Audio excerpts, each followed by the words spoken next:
स्वागत है आप सभी का। आप देख रहे हैं सर्वधर्म संगम टीवी चैनल। मैं हूं आपके साथ अंशिका।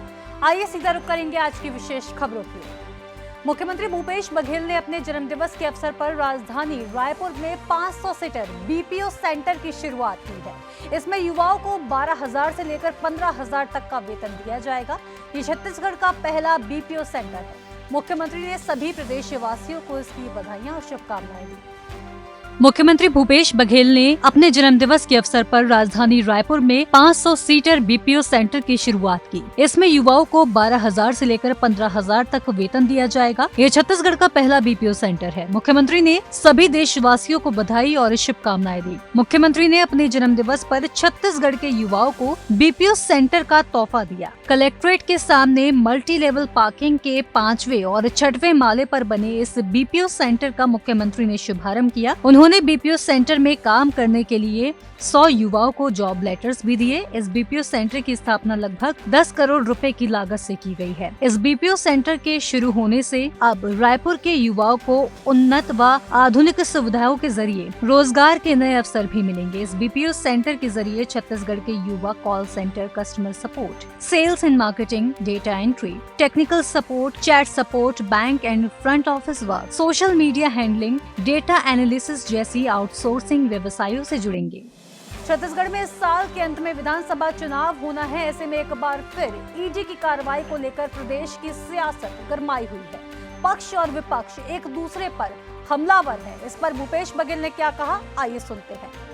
मुख्यमंत्री भूपेश बघेल के राजनीतिक सलाहकार विनोद वर्मा ने प्रवर्तन निदेशालय ईडी की छापेमारी पर प्रेस कॉन्फ्रेंस कर कहा कि मेरे घर में कल डकैती हुई है। ईडी ने मुझे प्रताड़ित किया है। ईडी ने जो सोना बरामद किया है उसे मैंने 2005 में खरीदा था। मैंने सभी बिल दिए हैं। इसके बाद भी ईडी सारा गहना जब्त कर ले गई। ईडी ने मुझे कागज दिया और उसमें सारा विवरण है। ईडी ने आईपीसी को नए सिरे से परिभाषित किया है। ईडी की मंशा क्या है ये उजागर हुई है। ईडी के छापे के पीछे का आधार जगत विजन पत्रिका में छपी हुई एक कहानी है। जगत विजन पत्रिका के संपादक के खिलाफ कानूनी कार्रवाई करूंगा। चंद्रभूषण वर्मा मेरा रिलेटिव नहीं है। चंद्रभूषण की जो भी भूमिका सट्टा ऐप में है उसकी पूरी जांच कर लेते। बिना किसी तथ्य के मेरे घर ईडी की टीम पहुंची। प्रधानमंत्री मोदी और गृह मंत्री अमित शाह की तानाशाही चल रही है। राष्ट्रीय स्तर पर विपक्ष को रौंदने की कोशिश की जा रही है। छत्तीसगढ़ की राजनीतिक परिस्थितियों के मद्देनजर कार्रवाई हो रही है। मुख्यमंत्री के आसपास के लोगों को लपेट लिया जाए। छत्तीसगढ़ पुलिस भी महादेव ऐप पर कार्रवाई कर रही है। भाजपा केंद्रीय एजेंसियों के भरोसे चुनाव लड़ना चाहती है। विनोद वर्मा ने कहा कि मुझे खुशी होगी अगर ईडी मेरे खिलाफ सबूत ले आए। मुझे ईडी गलत साबित कर दे। मैं उन चीजों से दूर रहा हूँ जो दलदल है, जो गलत है। मुख्यमंत्री ने मुझे अपना सलाहकार बनाया है तो ये मेरा दायित्व है कि उनकी छवि पर दाग ना लगने दूं। मैं एआईसीसी का मेंबर हूँ। उस नाते भी जिम्मेदारी से कह रहा हूँ कि पार्टी की छवि पर, कांग्रेस की छवि पर दाग नहीं लगने दूंगा। और इसको मैं पुख्ता आधार पे कह रहा हूँ। जो बयान ईडी ने मुझसे लिया है उसमें भी मैंने ये दर्ज करवाया है कि आप मुझे प्रताड़ित कर रहे हैं और जो कुछ भी आप कर रहे हैं वो लूट है और रहजनी है, रॉबरी है, डकैती है।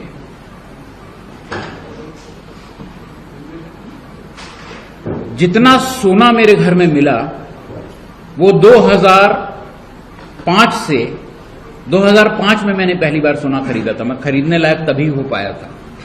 और 2005 से 2023 तक जितना भी सोना खरीदा उसका एक एक का बिल मैंने प्रोड्यूस किया है। एक एक बिल, सिर्फ एक गहने को छोड़कर जो मेरी पत्नी को उसकी शादी में मिला था उसका बिल मेरे पास नहीं था। उसके अलावा पूरा बिल मैंने प्रोड्यूस किया। उसके अलावा 6 अतिरिक्त बिल मैंने दिए। जो शादियों में भांजे की शादी हुई तो उसकी बहू को देने के लिए जो गहना खरीदा, और किसी भतीजे की शादी हुई तो उसके यहां देने के लिए जो सोना खरीदा उसका बिल दिया। इसके बावजूद ईडी सारा गहना जब्त करके ले गई कि आप इसका पुख्ता सबूत नहीं दे रहे हैं कि ये गहना कहां से खरीदा। पूरा बिल मैंने प्रोड्यूस किया है। और वो जो बिल प्रोड्यूस किया है तो ये जो कागज उन्होंने मुझे जाते हुए दिया है उस कागज में पूरे का विवरण है। उनकी अपने कागज में विवरण है कि कितना सोना हमने खरीदा और कितने का बिल प्रोड्यूस हुए। ये लिखा हुआ है इसमें कि इतने का बिल प्रोड्यूस हुआ, इसकी वैल्यू इतनी है। जब मैंने पूछा कि आप अलाउंस कितना है, कितना गहना रख सकता है कोई घर पे, तो बोले वो सब आईटी एक्ट में है, ईडी एक्ट में नहीं है। आप मुझे संतुष्ट नहीं कर पा रहे हैं। तो मैंने कहा संतुष्ट कैसे कर सकता हूं, ये सारे बिल मैं आपको प्रोड्यूस कर रहा हूं। उन्होंने कहा इस बिल को आपने पे कैसे किया है उसका सबूत आपके पास नहीं है। तो भारतीय कानून में पहली बार ये प्रावधान जोड़ना पड़ रहा है कि अगर आप कोई चीज बिल से खरीदते हैं, कच्चे में नहीं खरीदते हैं, नगद से नहीं खरीदते हैं, तो उस बिल के पेमेंट का मोड भी आपको सुरक्षित रखना पड़ेगा। ये आईपीसी और सीआरपीसी को नए सिरे से डिफाइन कर रहे हैं। हमारे कांग्रेस का राष्ट्रीय महाधिवेशन हो रहा है, तो जो लोग व्यवस्था में लगे थे उनके सबके घर में छापे पड़े, चाहे रामगोपाल अग्रवाल हो, गिरीश देवानंद हो और साथी, और लगातार चलती रही जब तक हमारा सम्मेलन संपन्न हो जाए। आज मेरे जन्मदिन के दिन जो मेरे क्षेत्र में जो ओएसडी काम देख रहे हैं उनके घर में छापा पड़ा, मेरे पारिवारिक मित्र हैं तो यहाँ छापा पड़ा, मेरे सलाहकार हैं तो यहाँ छापा पड़ा। तो प्रधानमंत्री जी और गृह मंत्री जी की तरफ से ये इससे बड़े गिफ्ट क्या हो सकता है। सर क्या आपको लगता है कि रंजिश के चलते जैसे राजनीतिक दबाव के कारण ये छापा पड़वाए जा रहे हैं केंद्र के द्वारा? चुनाव भी है सर नजदीक और जैसे ये तो ये है कि भारतीय जनता पार्टी हार चुकी है और इसी कारण से ईडी आईटी ये लोग चुनाव लड़ रहे हैं, उनको ठेका दे दिया गया है। और जो स्तर है वो निम्न से निम्न स्तर कहा जा सकता है, वो उतर आए हैं और भी तो और होगा। जो जानकारियाँ मिल रही है उसमें कभी ये टीम आई है, अब आईटी के 200-300 लोगों की टीम और आने वाली है, वो घर घर में छापा डालेंगे, गली गली में जाएंगे, गांव गांव में जाएंगे। तो इसका मतलब ये है कि भारतीय जनता पार्टी को प्रजातंत्र में विश्वास नहीं है और ये न समझें कि सत्ता में बैठे हैं तो जिंदगी भर सत्ता में रहेंगे। और क्योंकि जब रावण का घमंड नहीं टिका तो बचत लोगों की क्या विशाल है। तो ये अति का अंत होता है और छत्तीसगढ़ में ये शांतिप्रिय प्रदेश है और यहाँ ये अति कर चुके हैं। जनता देख रही है और जनता मुंह तोड़ जवाब देगी। ये सोचते हैं कि इन एजेंसियों के माध्यम से यदि चुनाव लड़ना चाहते हैं तो मुगालते में छत्तीसगढ़ की जनता प्रजातांत्रिक व्यवस्था में बहुत दृढ़ आस्था व्यक्त करती है और ऐसे जो लोग हैं जो प्रजातंत्र को की भावनाओं को कुचलना चाहते हैं उसका जवाब अभी नवंबर में जो मतदान होगा, दिसंबर में जो काउंटिंग होगा उसमें उनको मिल जाएगा। सर आप ये लगातार कहते रहे हैं कि जो कांग्रेस के सिपाही हैं वो और मजबूती के कई जिलों से जियो टावर की बैटरी की चोरी करने वाले अंतर्राज्यीय चोर गिरोह को कोंडागांव पुलिस ने गिरफ्तार किया है। चोरों के कब्जे से करीब 58,57 लाख रुपए की संपत्ति बरामद की गई है।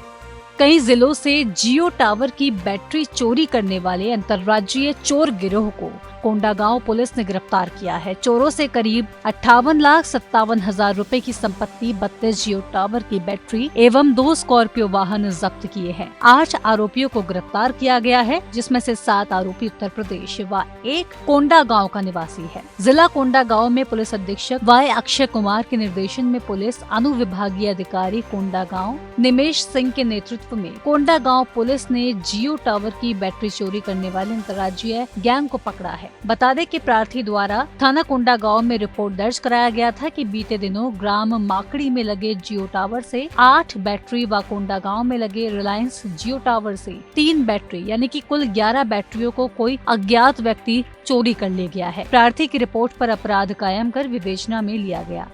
हमारे पास एक आदमी आया था विजय रजा करके, वो कौन है, जियो लोकल टेक्नीशियन है।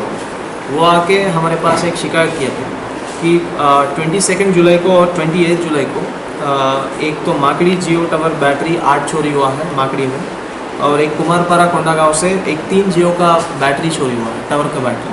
तो ये शिकायत के आधार पर हम एफआईआर रजिस्टर किए थे और उसमें इन्वेस्टिगेशन में प्रोसीड किए थे। जब प्रोसीड करते समय हमको अभी 21 अगस्त को 2023 हमको मुखबिर सूचना से सूचना मिला कि सरगीपाल पारा कोंडागांव में एक कुछ स्कॉर्पियो खड़ी है, उसमें कुछ क्या है, कुछ संदिग्ध सस्पिशियस टाइप का लग रहा है करके हमको सूचना मिली मुखबिर से। तो फिर जब हम जाके चेक किए थे उसमें 8 लोग हैं, मतलब 8 एक्यूज्ड आरोपी हैं और उनके साथ हमको 32 जियो टावर का बैटरी मिले।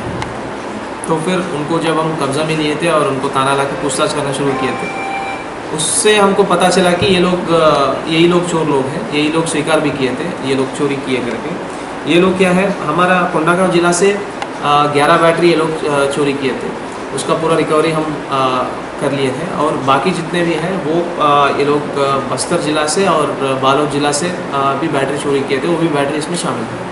तो फिर हमको पूरा 32 बैटरी मिले हैं, इंक्लूडिंग 2 स्कॉर्पियो।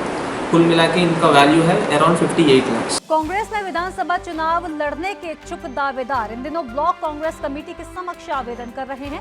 जिला मुख्यालय स्थित कांग्रेस भवन में आवेदन करने दावेदार बारी बारी से पहुंच रहे हैं। कुछ दावेदार तो समर्थकों के साथ पहुंच रहे हैं और दावेदार अपनी शक्ति का प्रदर्शन भी इस दौरान कर रहे हैं। कांग्रेस में विधानसभा चुनाव लड़ने के इच्छुक दावेदार इन दिनों ब्लॉक कांग्रेस कमेटी के समक्ष आवेदन कर रहे हैं। विधानसभा चुनाव के लिए आवेदन प्रस्तुत कर दावेदारी करने वालों में नगर पालिका अध्यक्ष और पार्टी के पदाधिकारी व कार्यकर्ता भी शामिल हैं। जिला मुख्यालय स्थित कांग्रेस भवन में आवेदन करने दावेदार बारी बारी से पहुंच रहे हैं। समर्थकों को साथ लेकर कुछ दावेदारों ने शक्ति प्रदर्शन भी किया। कांग्रेस भवन में कुछ देर के लिए चुनावी नजारा देखने को मिला। कांग्रेस में विधानसभा चुनाव लड़ने के इच्छुक दावेदारों ने ब्लॉक कांग्रेस कमेटी अध्यक्ष के माध्यम से आवेदन लिया जा रहा है। निश्चित रूप से जैसा कि कांग्रेस पार्टी ने अभी तय किया है कि अपना आवेदन ब्लॉक अध्यक्ष को देना, तो मैंने भी आज ब्लॉक अध्यक्ष को अपना आवेदन दिया है इस विश्वास के साथ कि अगर संभव हो तो पार्टी उम्मीद जता सकती है। पिछले 4 बार जब भी पार्टी ने उम्मीद जताया किसी भी चुनाव के लिए, तो जनता के सहयोग से मैंने जीत हासिल की। आगे भी अगर ऐसा होता है तो इसलिए मैंने अपना आवेदन किया। मुद्दे तो बहुत सारे हैं और जनता से जुड़े हुए पूरे मुद्दे होते हैं, लेकिन अभी क्योंकि एकदम प्रारंभिक चरण है और बहुत सारे हमारे कांग्रेस में बहुत सारे योग्य लोग हैं जिन्होंने दावेदारी की है, उसमें से अगर मुझे मौका मिलता है तो बहुत खुशी होगी और किसी दूसरे को भी मौका मिलता है तो इसमें कोई बड़ी बात नहीं है। कांग्रेस पार्टी ने जैसा कि तय किया है कि जीतने वाला प्रत्याशी हो, कांग्रेस का कर्मठ कार्यकर्ता हो, ऐसे लोगों को टिकट दिया जाएगा। तो मुझे लगा कि मैं भी इसमें फिट बैठता हूँ, इसलिए मैंने आज आवेदन किया। इंटरनेशनल ड्राइविंग लाइसेंस के आवेदन की प्रक्रिया को सरल करने के लिए ऑनलाइन किया जा रहा है, जो कि ऑनलाइन ऐप के तहत और भी आसानी से उपलब्ध रहेगा। इसकी जानकारी दुर्ग के नव नियुक्त आरटीओ अधिकारी सैलाब साहू ने दी।